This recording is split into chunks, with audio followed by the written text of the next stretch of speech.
American F-35 stealth fighters just executed a decapitation strike against Iranian Revolutionary Guard Corps command and control facilities in Kermanshah province. The Pentagon has confirmed the hit. The regime in Tehran is reeling. But as the world's attention is fixed on the escalating fire in the Middle East, is the Pentagon blind to the far greater storm gathering in the West Pacific? Has America just walked into the single greatest strategic trap of the 21st century? The attack was swift. It was overwhelming. At approximately 0200 hours local time, cruise missiles launched from the USS Carney in the Arabian Sea slammed into their targets. They were followed by waves of F-35 Lightning II fighters, flying undetected through some of the most heavily defended airspace on the planet. Their targets were not nuclear sites, not oil refineries. They were the nerve centers of the IRGC's Quds Force, the very leadership responsible for coordinating Iran's proxy militias across the region. The message was clear.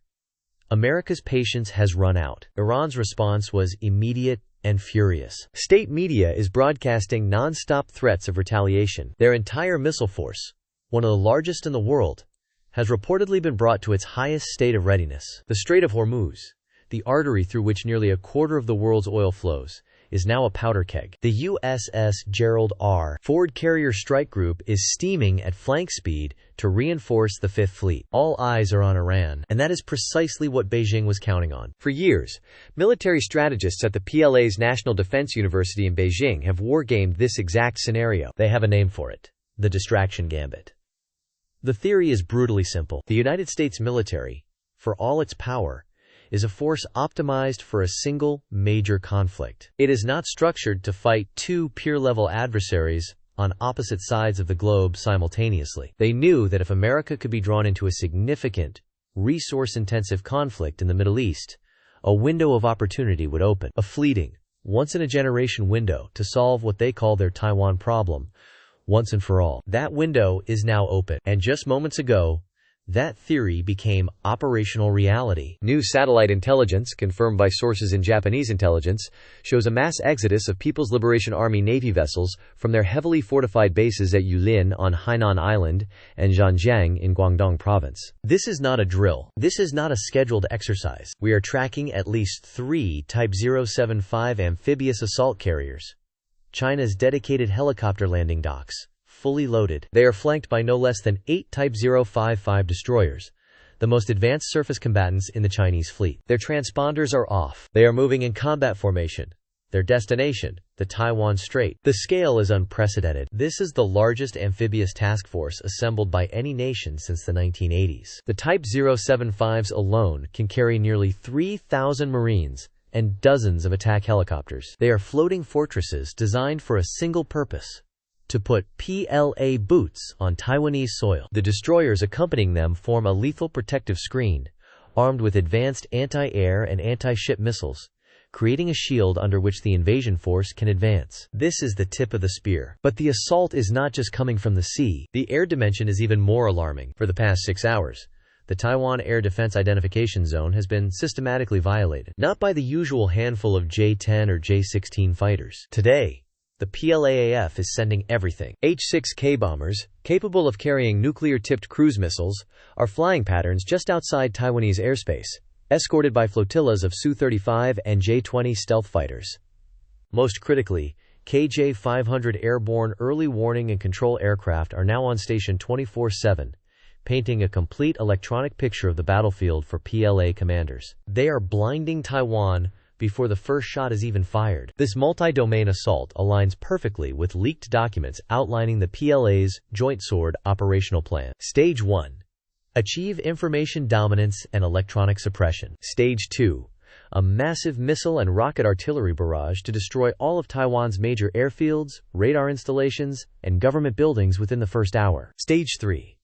Enforce a total air and naval blockade to prevent any outside intervention. Only then, once the island is deaf, blind, and isolated, does Stage 4 begin, the full-scale amphibious landing. What we are witnessing right now are the final, terrifying moments before the commencement of Stage 2. But the ships and planes are only the visible threat. The most critical indicator of Beijing's true intent is not on any radar screen. It's a piece of paper. Just over an hour ago, inside sources have confirmed that President Xi Jinping has invoked the National Defense Mobilization Law. For the average citizen in America, this means nothing. For the 24 million citizens of Taiwan, it is a death sentence. This law instantly converts China's entire civilian industrial and logistical might into a weapon of war. What does this mean in practice? It means every civilian roll-on/roll-off ferry in the Bohai Gulf is now a troop transport. Every massive container ship is being fitted with modular ramps to deploy armored vehicles. Every civilian airline is now under the direct command of the PLAAF,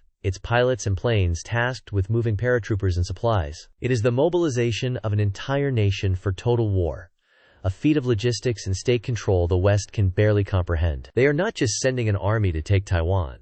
They are moving a country to swallow it whole. This is the ultimate checkmate. Because while America's advanced military assets are focused on Iran, China is countering with its most powerful weapon, sheer, overwhelming mass. And where is the American response? The mighty U.S. Pacific Fleet is stretched to its breaking point. The USS Ronald Reagan Carrier Strike Group is in port at Yokosuka, Japan, thousands of kilometers away. Even if it sailed immediately, it would be one carrier group against the full might of the PLA's home field advantage. Reinforcements from San Diego or Hawaii are weeks away. The tyranny of distance is a core pillar of Beijing's strategy. They have practiced for years to execute this entire operation in under 144 hours, before a meaningful American counterforce could ever hope to arrive.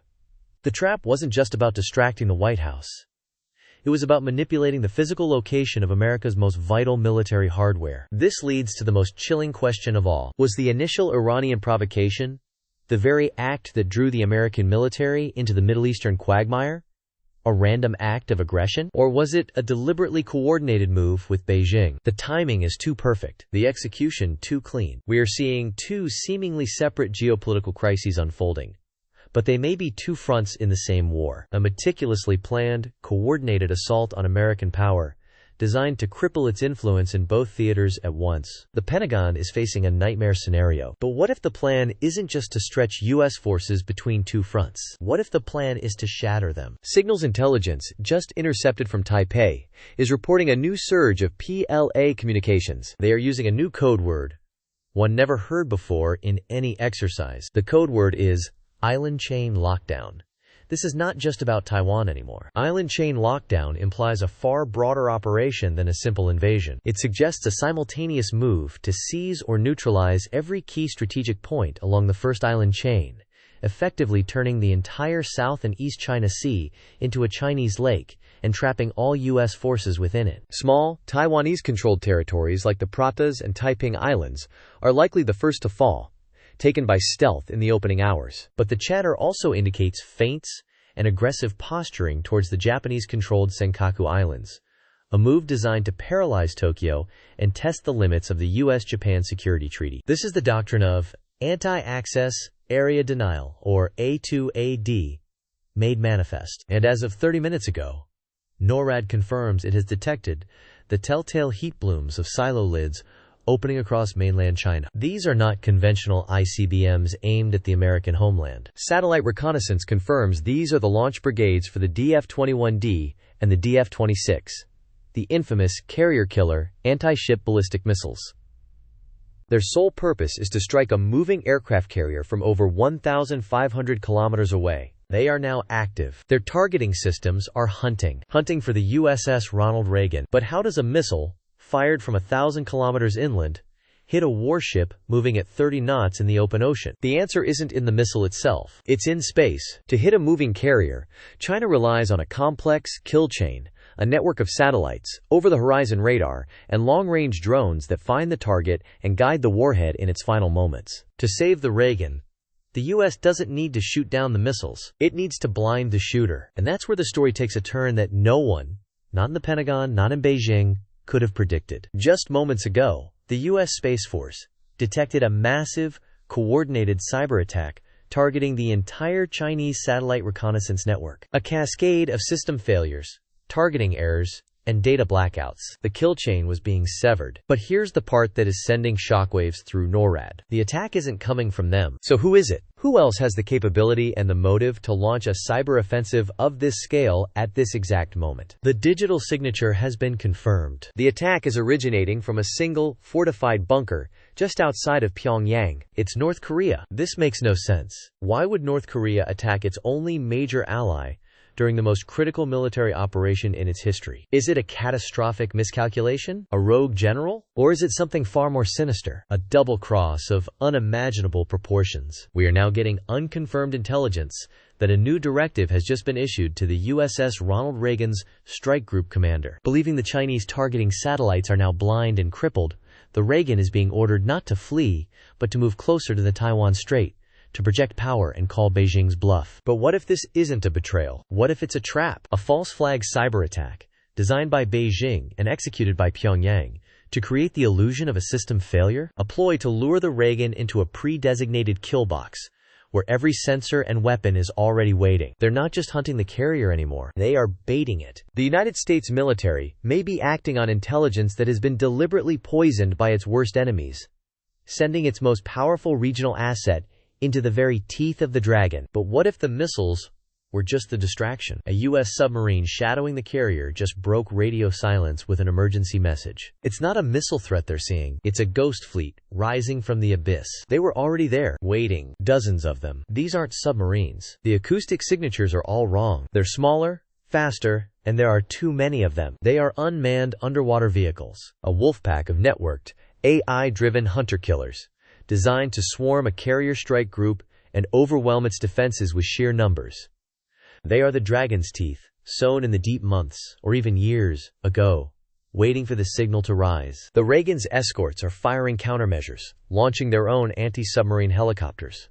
But it's like trying to stop a tidal wave with a bucket. The trap wasn't the missiles. The trap was the sea itself. And at NORAD, the true nature of the nightmare is just now becoming clear. The North Korean cyber attack. It just changed. The digital signature has mutated. It's no longer trying to blind the Chinese network. It's controlling it. This was never a North Korean attack. It was a hostile takeover. A third party has hijacked China's entire space-based intelligence apparatus. And they aren't just feeding poisoned intel to the United States. They are feeding it to everyone. We are now getting reports from CENTCOM. An Iranian fast attack craft in the Strait of Hormuz has just fired on a neutral oil tanker, claiming it received targeting data on a hidden American weapon system aboard. That data didn't come from Tehran. This was never about two fronts in a war against America. This was about triggering a global cascade failure, using regional powers as pawns to set the board, and then flipping the table entirely. The goal wasn't for China to win, or for Iran to win. The goal was for everyone to lose, to shatter the global system of alliances, trade, and trust in a single, perfectly coordinated day of chaos. The question is no longer who is attacking America. The question is who is attacking the world. The missiles are still coming. The ghost fleet is closing in. But the orders are no longer coming from a national capital. They're coming from a network, a stateless, ideological cancer that has infected the planet's central nervous system. They baited the trap with geopolitics, but the war is against civilization itself. The front is not in the Taiwan Strait or the Middle East. The front is now everywhere. The old world ended 30 minutes ago. To navigate the terrifying new one, you need to understand the forces operating in the shadows. The real war is a war for the truth. Don't get left behind. Subscribe to breaking_the_.